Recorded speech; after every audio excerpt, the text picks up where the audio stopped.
You know, all players aren't the same. Every loss isn't the same. All coaches aren't the same. But it feels like every team, or almost every team in Louisiana is the same. Professional, that is. But none of that matters. This is the wake-up call here with myself, Chris Connor, Justin, of course, Lido as well.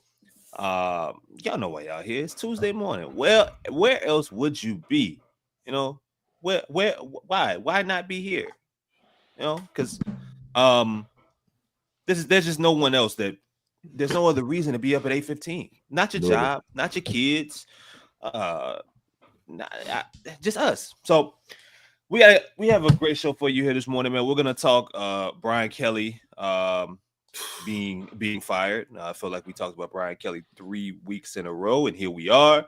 We're gonna talk if we've seen the end of Spencer Rattler in New Orleans. We're gonna talk Tyler Shough and the Pelicans.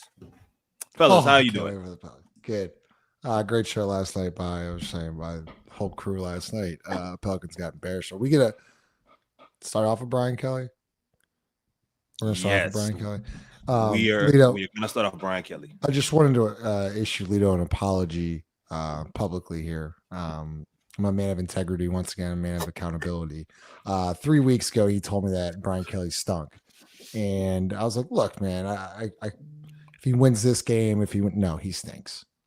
Not only as a football coach, but as a human being. There are stories now coming out of just the way he treated players and how he didn't really have any personal relationships and this and that. And I think it's important. I told you, I had a tweet, whatever it was a couple weeks ago, saying that like Nick Saban understood us, Les Miles somehow understood us, Ed Orgeron understood us, Brian Kelly never understood us.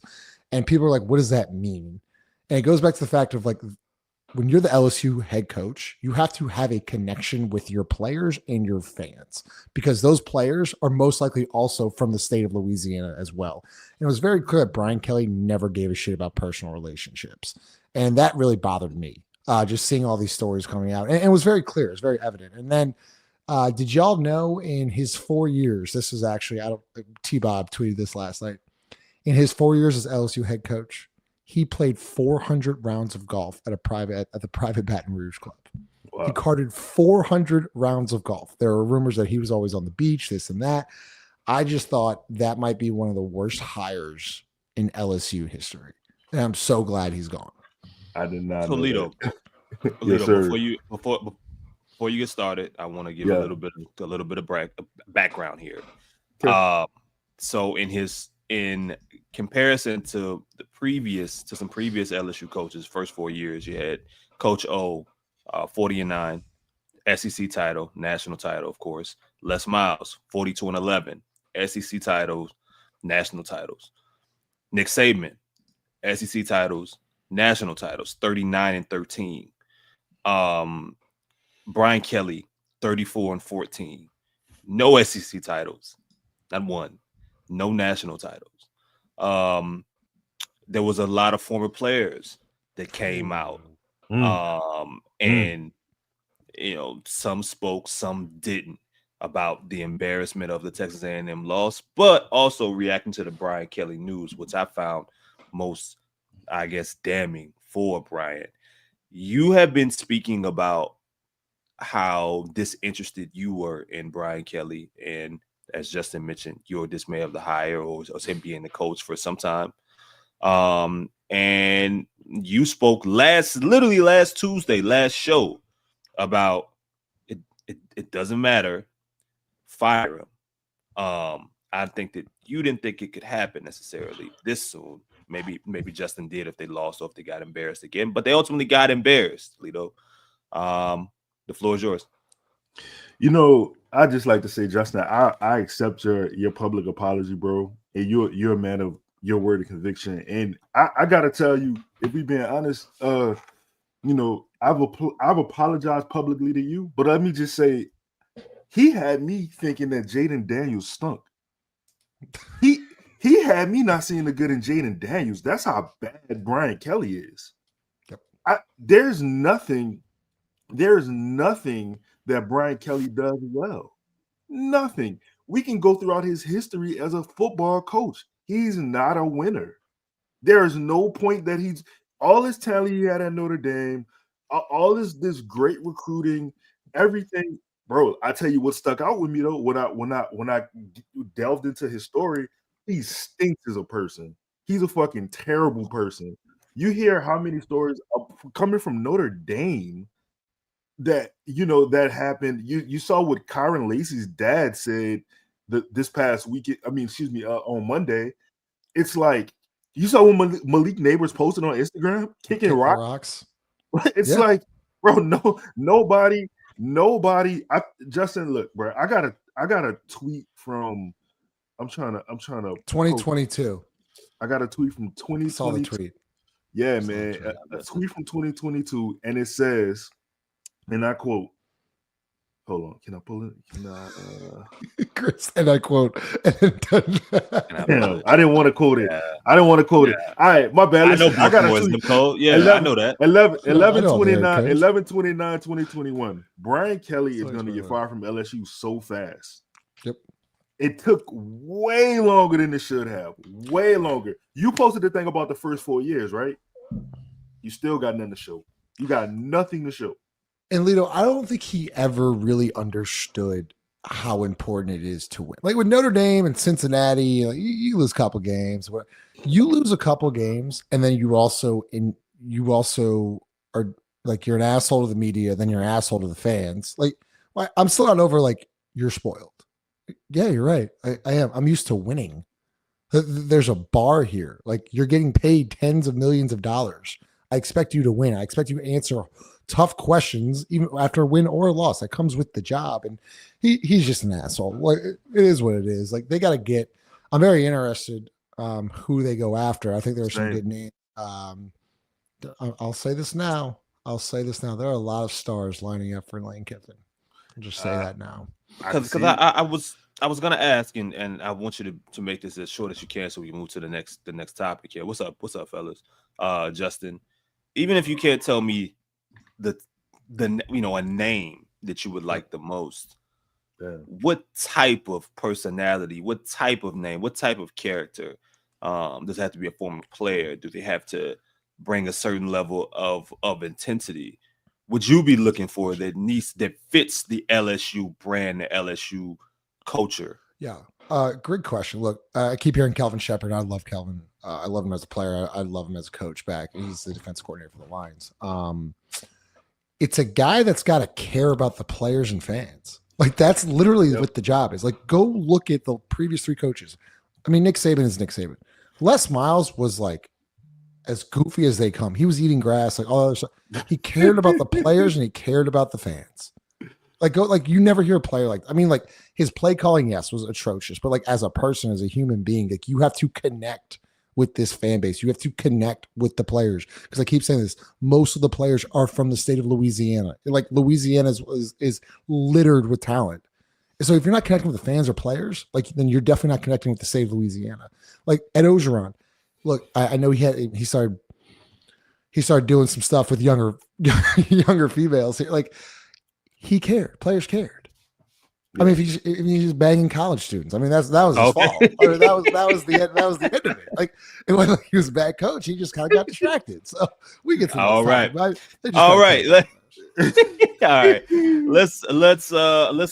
get into. Hey, hold on, Chris. I'm sorry. Before you move on, bro. Before you move on, I just want to say LSU is the most accountable entity in the state. That's all I'm gonna say. Go ahead. Okay.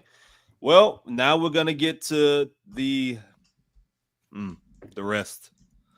Shout out to Tulane, man. I'm just gonna say that. Shout out to Tulane, because this show it's a lot of sad Louisiana, a lot of sad New Orleans. Tulane, you are not a part of this, so shout out to you guys for kind of holding the flag right now for the state and for the city. So Spencer Rattler, guys, it's over. It looks like it's over. We've also been talking about how Spencer needed a win. He needed some good performances. He needed to persevere through what was around him. Persevere through his circumstances. If he was going to have a future being a starter, specifically this year, he had to play very well, no matter what was going on. And last week, Sunday against the Tampa Bay Buccaneers was the end. Had about two quarters and some change. Played a little bit of the third quarter, I think, or he might have missed the halftime. I don't remember. But ultimately, 15 for 21, 136, an interception, sacked 3 times, and a 23-3 loss before Tyler Shough ultimately got his opportunity. But before we get to Shough, let's talk Rattler. Lito, I'm going to start with you. When that pick 6 happened to the defensive lineman, man, we all agreed in our group chat, it's over. Yep. What did you learn about Spencer Rattler, for better and for worse, during this period? And do you think he will have another opportunity to be a starter in this league? Yeah, I think I'll answer the last question first. I do think he will have another opportunity. I think people wanted to see Tyler play. They're going to see Tyler play, and then, whatever happens after that, it's just going to happen. What I learned from Spencer, though, his last couple of weeks post the Patriots game, I will say, he's been bad, man. The thing about it is, like, he wasn't playing bad enough for them to lose. He wasn't the reason I would say they lost. But then, if you're not putting the ball in the end zone and you're having turnovers like 2 weeks in a row, 4 turnovers in 2 weeks, yeah, that's not gonna do it. I will say this for Spencer, I was really, really, really taken aback by how professional he was in his post-game presser. I really appreciate it. Looking at the guy who was on that show in high school and how he reacted and treated those other quarterbacks then versus where he is now, yeah, that's a whole different dude, man. And you can see he went through some adversity, and he's just grown as an adult, bro. Like I fuck with that. That's fire. He got to play better though. It's just a business. Like, personal feelings aside, personal bias aside, he got to play better. He wasn't playing good. They had to make the switch. Yeah, I totally agree with you, Lito. That's the one that stuck out to me, Rattler. He didn't play well. He hadn't played well, and the change was much deserved. I also don't think Kellen Moore is helping out anybody. Like, I haven't been. Look, I know it's we're at 8 games in. This guy's supposed to be an offensive mind. Like we put up 3 points. Like I'm looking at the quarterbacks. Rattler goes 15-21 for 136 yards. Tyler Shough 17-30 for 128 yards. Like, I haven't really seen much creativity. But at the end of the day, like, I do want to see Shough. I watched Jaden's. If you haven't, go watch Jaden's film breakdown of Tyler Shough. It's really good on Buku Media's YouTube page. It is what it is. Like, Rattler's got to win. I still think I think he'll start again. Maybe not for the Saints. I don't think he's that bad of a caliber quarterback, but it's time. It's time to see what you have invested in your second round pick. Well, so speaking of Tyler Shough here, had 17 for 30, 128 yards, sacked twice, and an interception. I'm not going to give him that interception. That interception falls on Chris Olave. Who that? Falls on Chris Olave, who had the ball ripped away from him. I mean, when you show the when you showed like the standstill shot of like what looks like a catch, of Chris Olave catching the ball, and then someone tweeting this was intercepted is crazy. It was like the ball was tipped. It wasn't like it was a drop. The ball just got like ripped away from him. It was crazy. I saw some people say really good things about Shough's anticipation, which was one of the things people ultimately worried about. We have to see how that's going to progress over time. We know that he has the arm talent. He has more arm talent, I would even say, than Spencer Rattler does, specifically with I mean, I think the word you would use is probably zip on his throws. We know it's mobile. I guess what I'm wondering here, fellas, is like, does he have just simply this year, the rest of these games to figure it out? Because, here's the issue when you don't start him to begin the year. Yep. Now you're looking at a team who may even lose some weapons with Rashid Shaheed being talked about, who he did miss on a touchdown. Rashid Shaheed being in trade talks. Chris Olave was being in trade talks at some point. We've heard Alvin Kamara's name come up. The Saints may ultimately sell some players for a 26, 27, 30-year-old quarterback that needs reps, but also needs some players to help him. For everything we can say about Spencer Rattler, it wasn't like he was playing with this luxurious amount, display of weapons out there. The same goes for Tyler Shough. Does he have more time, guys, than just this season? It's not fair, but is that the truth? That's my thing, Chris. You're not wrong. You're 100% truth right there. It's not fair though.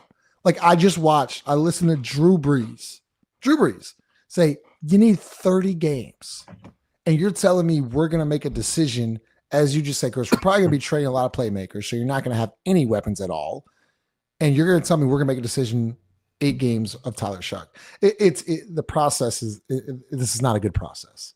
And now, look, I'm not saying Tyler Shough is going to be the next, great quarterback of this franchise, but how am I supposed to judge you on a 1-6, 1-7 team and I give you 8 games like that? That's not a good process. And like, you're completely right, Chris. Like, they're not going to have enough time, because guess what? You're going to be a top 3 pick. Like, are you going to pick a quarterback next draft too? There's a lot of questions there. Lito, what can Tyler Shough show in these last 8 games on a team that is as limited offensively as the Saints are, on a team that may ultimately be trading a weapon or two away, didn't have a bunch of weapons? All right, what can he show these last 8 games for a team that's going to be fighting for a number 1 overall pick? What can he show to ultimately keep his job, to at least get another year, or get a full year with an opportunity to start for this team? It just, unfortunately, Tyler is going to see what Spencer's been dealing with the lack of talent around him, as you described. It's not. If we've been honest, it's bottom tier talent in the NFL. Like, it's not a lot of talent. Offensive line sucks. So he's gonna have to protect himself. Like, it's gonna be hell for him. I don't know how you can evaluate talent like that. You can't evaluate a quarterback who don't have people to throw the ball. Alvin Kamara running in mud. The person Kendrick, who was running with a little bit of fire, he gone for the year. You got the most annoying tight end in the history of fucking tight ends in the NFL. Like that you have to depend on to be your safety valve. You got Olave, who is that picture of that interception is just insane to me. Like, there's nobody out. I mean, Shaheed is great, but he's more of a deep threat than every down guy. There's nobody out there he can depend on. I still don't know what who's the wide receiver they traded for? Vele. Sorry. Vele. I still don't know what he does. Well, they gave him a slant pass first possession or first play of the game, and that was it. Like he's out. I don't know. I don't know. And the thing that sucks about being a Saints fan is, like, you waited all these years to get a number 1 pick so you can get a good quarterback. There are no outstanding quarterbacks in this draft, bro. Like, you about to endure the same process again next year, where we're gonna go through Rattler and we're gonna go through Shough again. It's gonna be a rotation of these guys for the next 2 years.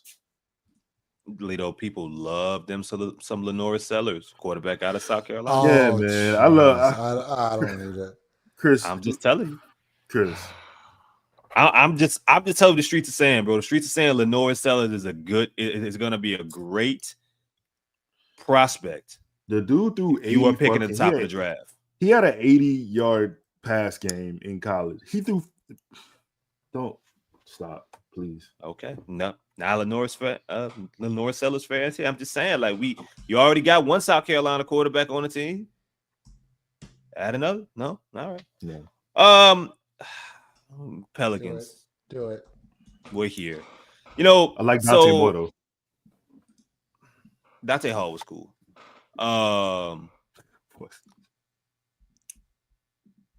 So I asked Lala. For those of you guys that don't know, we gonna give a little, a little BTS here, a little behind the scenes. Okay. So I did not every Monday of sorts, it's either my job or Lito's job. It's become my job. But it's either my job or Lito's job to send out a rundown of what we're going to talk about for the show. I got to come up with a thumbnail picture idea and descriptions, titles for the show, all these different things, right? So the thumbnail title was so easy. So when you click on the video, before you click on the video, you're going to see, let me make sure I don't mess this up. See, time for a change. That's what you should see. You see time for a change. And you see Brian Kelly, Spencer Rattler, and Willie Green. There is no Pelicans recap. We did it. We did the recap last night. Pelicans are 0-3. They played the most uninspired basketball for a team that was actually rested and not flying in from Detroit and not on the second night of a back-to-back and not missing their best overall player and not having their second best player just there, not really performing at all, not losing to Derek White and Quita and Sam Hauser and some other Caucasian shooter that I don't remember the name of. See, the more and more I talk about this, the more and more it's gonna make me mad. Anthony Simons, so like all of these other NBA players. Can't forget about Garza. Luke Garza, college, the college, one of college's goats. You lost. Why not lose to Adam Morrison? Why not lose to what's the guy who Drew, what is it? Drew Tim?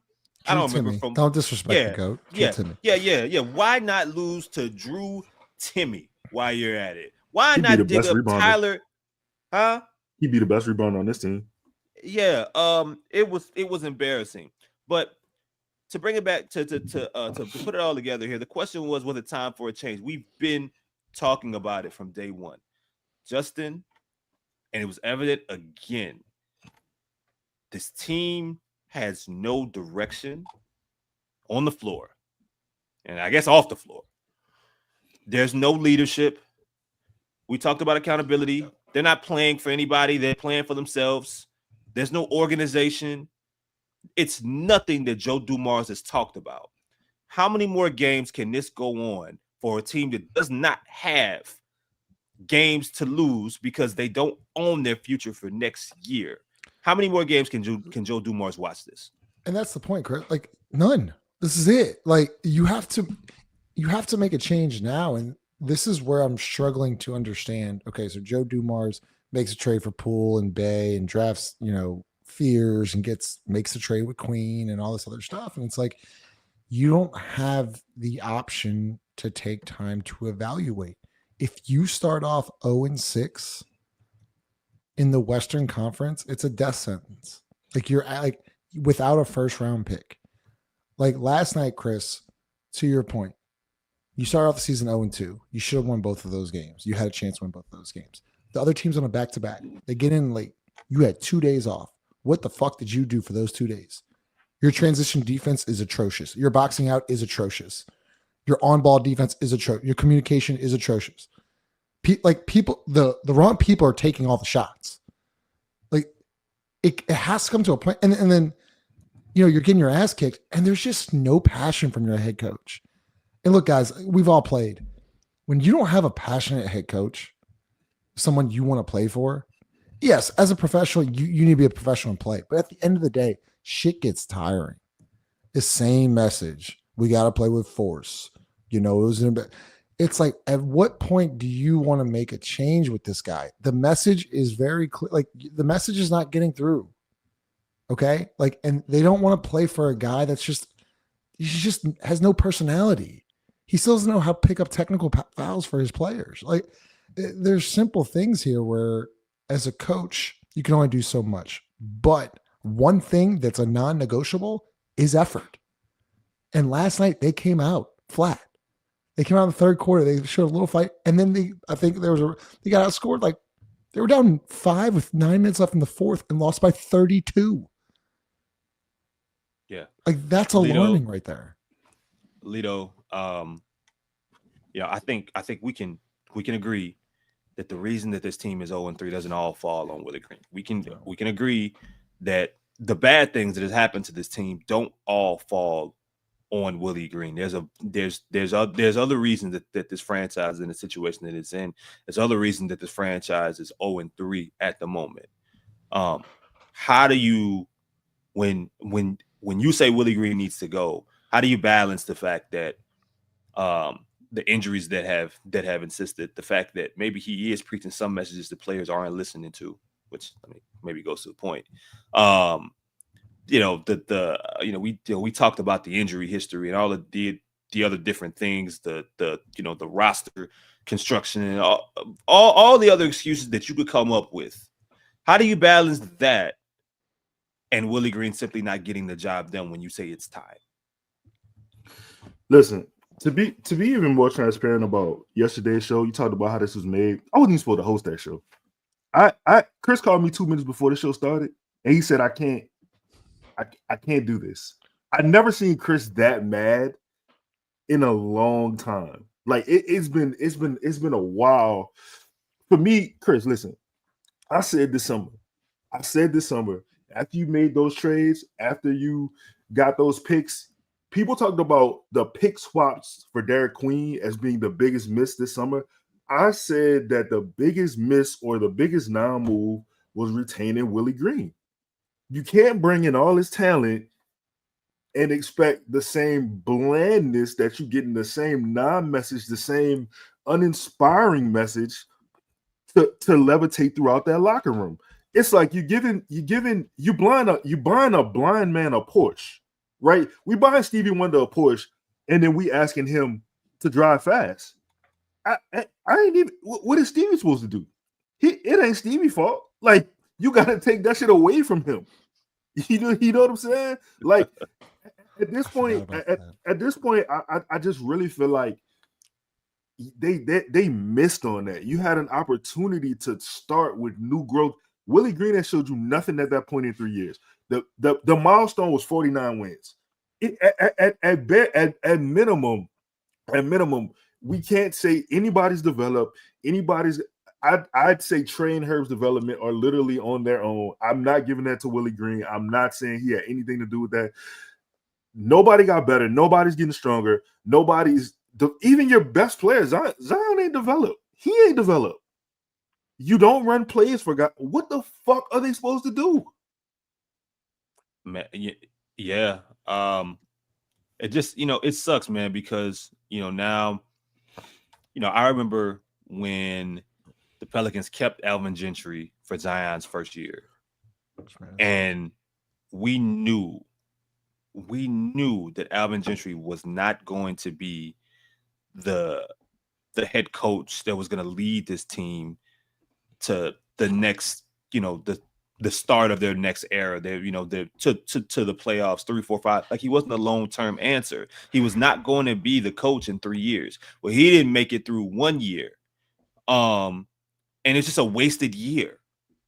So now you're scrambling, and you got all this young talent that you brought in that ends up seeing the 3 coaches in 3 years, all because of the way that you started. And it's like, why don't you think of stuff like that when it comes to leadership? Like, sure, when Willie Green gets fired this year, because it will happen, when he gets fired, James Borrego's gonna get the job. But James Borrego should have had an opportunity to have the job last year. James Borrego should have had an opportunity to do more when he first got to New Orleans. Like, and great for him to get an opportunity, but the more time that you waste, Justin, like you're gonna put him in a situation to where he has no choice but to fail when they're 1-16 or they're 1-6, they're 1-7, they're 7-30. Like, you can't afford to wait. You know what you're seeing. Joe Dumars has been doing this a long time. He knows a leader. He played for fucking Chuck Daly.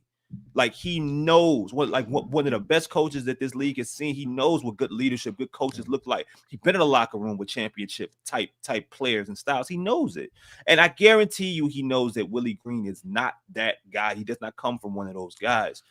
Ultimately, Justin, you would agree, James Borrego needs to have the opportunity. Hopefully, does it for young players, and you coach young players, for young players, how much of a change is it? Like, will it hurt to, you're gonna have James Borrego ultimately being the next guy up, but he is a second voice in such a short period of time. Does that hurt? Is that gonna matter to Queen, Fears, PV and company? I think, look, I personally, I've talked to Borrego multiple times. I know about his relationship with Brandon. He had a really good relationship with Brandon. He's got a really good relationship with Zion. He's got good relationships with players. You never hear that about Willie. Willie's only good relationship is Jose Alvarado, and Jose's just trying to just stay on the team. The one thing I wanted to mention, though, because y'all two were just hitting the nail on the head here, is Borrego was going to New York. It was a sign sealed to, like, it was like, if y'all don't remember in the offseason, Mike Brown wanted Borrego as his lead assistant. He was gone. And Joe Dumars stepped in and was like, no, we're not allowing this, because in the NBA, you can't make a lateral move, or the team can block that lateral move. And that showed me, it's like, okay, Dumars knows that this is Willie's replacement, but it goes back to what y'all have been saying. Just why? Why not just fire him? Why not fire Willie right there? Just make Borrego the head coach. Why go into a training camp with your rookies and new players and then go into the season and then start off 0-3? Why not just have Borrego implement his system day one? Because now Borrego, when he does get the job, is going to have to implement his system in the middle of the season, and that's literally impossible. You get no on-court time. You get no practice time. And so, like, it's just the way, bro. To be honest with you, man, like, we can talk Willie, and we can talk coaching staff, and we can talk. It starts with Gail. I'm so sick and tired of giving this owner a pass because she's nice and gives back. I want to win. And I want you to care about winning, because you don't care about winning. That's the problem. You don't care about winning. You care about making money. It's very simple. And people are starting to finally come around and realize that this is all bullshit. It's all bullshit. What the Pelicans put on the court is bullshit. What the Saints put on the field is bullshit. And the people on Airline Drive need to hear y'all. And, like, at the end of the day, we all love these franchises. We want to see them succeed. Why do you think we do this every day? I mean, shit, you think we want to? Chris is pissed off because he don't want to talk about a basketball team getting their ass kicked by 32 off 2 days rest because of the same lame duck ass coach. Like, it's time to make changes. Hey, Lito, I want your thoughts. I want you to give the response that you're about to, but I want your thoughts about James Borrego. It feels like he's going to get his opportunity. There was no reason to keep him. There was no reason to, if it wasn't New York, the year prior, it may have been Cleveland, or it may have been Detroit. It may have been other places. James, we have it on good authority that James Borrego is ready to have an opportunity, and he wants to coach this team. I can't ask you if he's the leader, right? If he's the one that takes this team, if he changes things necessarily, but I mean, how long before you're just even wasting time with him, right? I mean, like, how bad of ownership or leadership is that, to where everybody knows? We know right now, looking at 0-3, he's gonna get his opportunity, being James Borrego. But if you bring him into a situation where the season is practically over already, what is even the point? You wasted time. You did not have to, for no reason. And we're going to just to hire another guy next year. They have to do it. They have to do this very soon, don't they? Yes, they need to do it today. They need to do it today. the thing about Borrego is, look, I see a lot of people saying, James is complicit in what's happening with this team, and when you fire Willie, you need to fire James also. I see a lot of it on the timeline. My rebuttal to that is, this isn't James's offense you're watching. If you remember correctly, James was not Willie Green's hire. James was Griff's hire. Griff hired James, right? I don't think Willie Green is thrilled about James being here. I mean, obviously he knows that's his eventual replacement. Like, I can't really see, why would I allow this guy to install or have any influence over this team to be successful? You know what I'm saying? If he's going to lead to me being fired. And I don't think people are not seeing it that way. I think James we saw one game of James being the head coach. One game last year. Was it 2 years ago? I don't remember when it was. It was against the Spurs, I think, right? 2 years ago. He said something after the game that stuck. He said the one line. They scored about 145 points. They scored 140 points, and the offense looked drastically different. It was a total 180 style of offense. He held Zion accountable in one game, benched his ass because he wasn't playing defense, benched him because he wasn't playing defense, and I've never seen that accountability from a head coach since. And that's the thing, Lito, and a lot of common fans aren't understanding because they're just not in the know. But it would be like, for instance, you giving me a good idea, right? Just in general, I mean, just blowing you off and just being like, no, you're good. I'm telling you right now, if you just go look at that game that Lito's talking about, or just go look at the YouTube clips that the offense he was running in Charlotte with LaMelo and Gordon Hayward and all those guys, you will see a completely different offense. What Willie Green is putting out there is his. I mean, how many times did they run elbow last night for Trey Murphy? 15 times? At the end of the day, Willie doesn't want to listen to Borrego. That's what's going on. And he wants to do it his way. And his way never works. So. Well, I'm here to say, guys, whether he is or is not the answer, I'm ready. James Borrego, wherever you are, it's your time. And we here support a change happening very soon. I don't want to see Willie Green coach this team anymore. The players don't want to see Willie Green coach this team anymore. And listen, man, this isn't an attack on Willie Green the person, man. He might be a good dude, bro. Like I have no idea. I met him once. I'm not fond of some of the stories that I heard. Something I don't want his family to suffer. I don't want him to lose anything bad to happen to him. But I do think that it's time for a change in regards to what I get paid to do, talk about this team and cover what's going wrong with this organization and with this. I mean, hell, look, man, Brian Kelly got fired with so much money left on his Chris. Yep. Mike Malone got fired. Mike Brown got fired. Okay, yeah. Taylor Jenkins got fired. It's sad that you have to be like, no, I don't want anything bad to personally happen with Willie. I just want him to go. To coach my fucking favorite basketball team. I just don't want him to coach the team anymore. That's okay.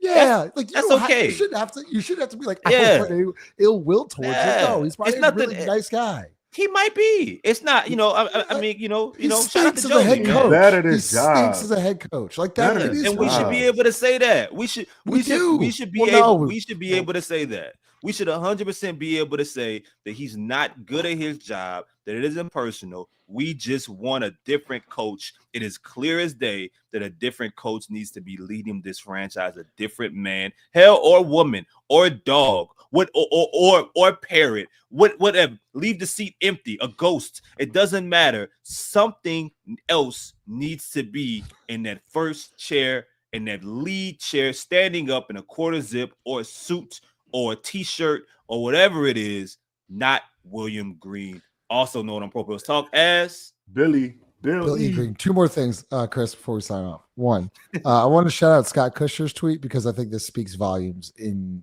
what the actual problem is with media and local media in New Orleans. So Scott last night texted Gail Benson, Dennis Lauschka overseeing 2 flaming piles of shit, and the local media is completely silent about them. They're silent because they're going to get their shit taken away if they're negative on the show or a publication or an article. That's what happens.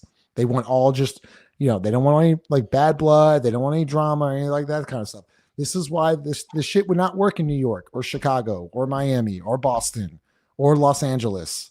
Like it's obnoxious the way they gatekeep these teams. Like you can't talk bad about them. Like Chris, the fact that you had to like just say that I want no ill will towards it. No shit. We're talking about basketball, bro. He's not good at his job. He's not a good coach, a head coach. It's that simple. Second thing I wanted to mention, because also the problem, that thing needs to be talked about. Willie Green not being announced with the starting after the starting five is the main problem. And like y'all absolutely were perfect on what y'all were explaining last night. Like Lito, if you see him in the aisle, you're gonna boo him. If you see him at the car dealership, you're gonna boo him.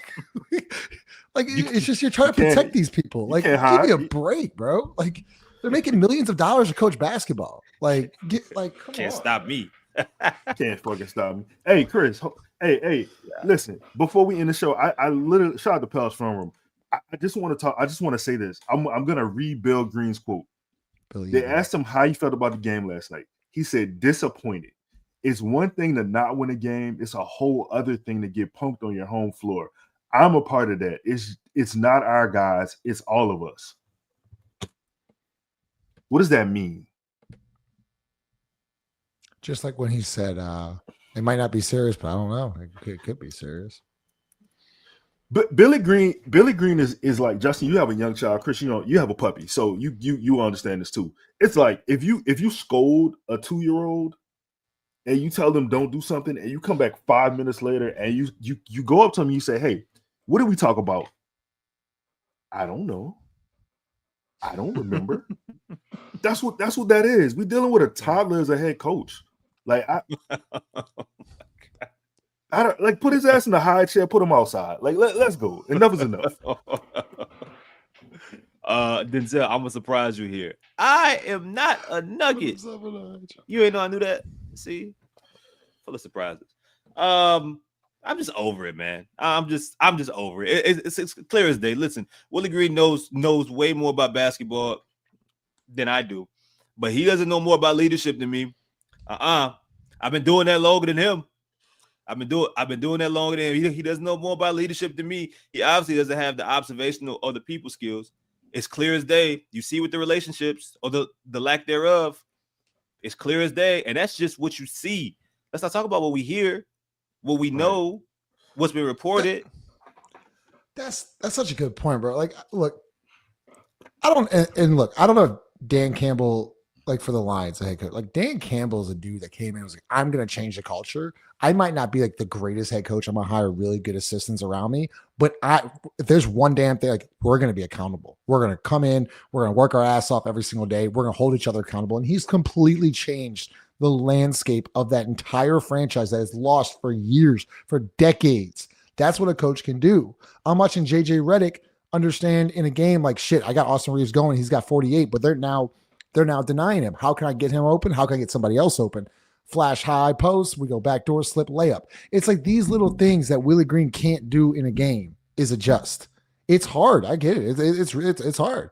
But at the same time, like if you're not adjusting and you're not holding people accountable and you're not getting better as a franchise or an organization, then why are you coaching the team? So one question for you, Chris. What does he do well? What does he do well? Name one thing Willie Green does well. I don't know, Justin. Just one thing. Everything used to be based off of getting this team to buy in defensively, no matter who it was. That's what it used to be. Yep. Well, the past 2 years, no one's bought in defensively. They were a bad team defensively last year, and they're a bad team this year defensively. They were a bad team rebounding last year. They're a bad team rebounding this year. And you know how and for those of y'all that's not paying attention, that just see the Pelicans give up rebounds, I want you to realize every team on their scouting report and their game plan is having, no matter who the fuck is out there, crash the offensive boards. Every team. They're not getting back in transition. They are crashing the offensive rebounds because they know 9 out of 10 the Pelicans will not grab a rebound. Listen, back-to-back years of that, even with some different personnel groups, that falls on the coach. And I'm gonna let Lito respond here, and we're gonna close the show. In my opinion, you got to be one or two things. You're gonna be a coach. If you're gonna be a head coach, you're gonna be a leader. You better be an intellect, or you better be one hell of a motivator, one hell of a leader, one hell of a people person. One or the other. You either know the game, can coach the game, can call the game, or you're a psycho. It's one or the other. And if you get lucky, Lito, maybe you're both. We don't get those things outside Sean Payton, but we really don't get those things very often. But one or the other. Willie's neither, Lito. It's kind of like the Brian Kelly shit. I can't explain it, but in the realm, they're on the same timeline of inauthenticity as coaches. They just got this thing with them that it doesn't feel like, it's like you're talking to a robot at some point. Like the Brian Kelly with a toddler, and now he's a droid. Yeah, we did it this morning, guys. Not a morning person.